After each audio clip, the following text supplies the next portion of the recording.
Hello mga kapitbahay, hello mga ka-aunties. Ngayon, may share ko sa inyo ang aking ulam ngayon na lulutuin. So, ayan mga kapitbahay, tara, samahan niyo ako. So, ayan, yung aking na-prepare is yung isda na binili ko doon sa labas.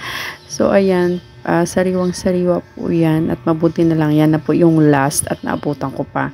So, ayan mga kapitbahay, so piprituhin natin yung ating isda muna. Ayan. So, yan lang ay half cook lang siya. So, wag natin masyadong yung naano lang natin, na iprito lang siya natin ng very light. So, ayan mga kapitbahay. So, ayan na yung ating isda. So, hahanguin na natin yan. O, ayan na, diba? Nakita niyo na. So, ayan na mga kapitbahay. Magpe-prepare na tayo ng ating talong, kasi talagang paborito ko yung talong, kaya ngayon yung naiprituhan natin, so dyan din natin ipiprito yung ating talong. So at least yan kasi gusto ko para rin magkaroon siya ng lasa. So diba, syempre lalong mapapasarap yung kain natin pag talagang malasa yung ating kinakain mga kapitbahay. So ayan, half cook lang din yan mga kapitbahay.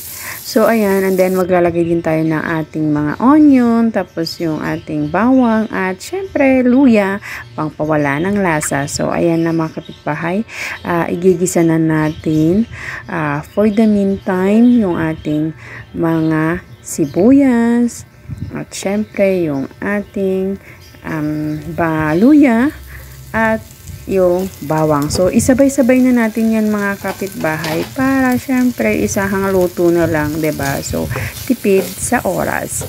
So, ayan na. So, ayan mga kapitbahay, halo-halo ng konti at yan na, ilagay na natin. Ilagay ko na pala yung mga isda natin. At syempre, sinasabi nila mekos-mekos ng konti yung ating isda para alam niyo yun, matanggal yung lansa. So yan po yung kanyang purpose mga kapitbahay.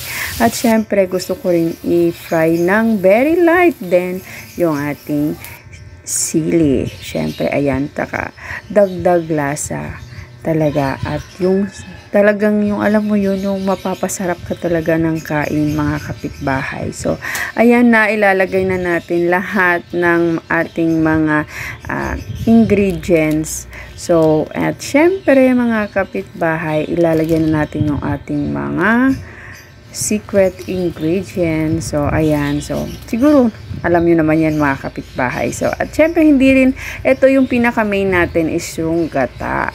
Kasi ito lang talaga pure na gata ang magpapaluto sa atin ng ating isda. So ayan na mga kapitbahay. So maraming salamat at syempre ayan, gutom na ako dyan. So kaya kailangan ko nang kumain. Bye!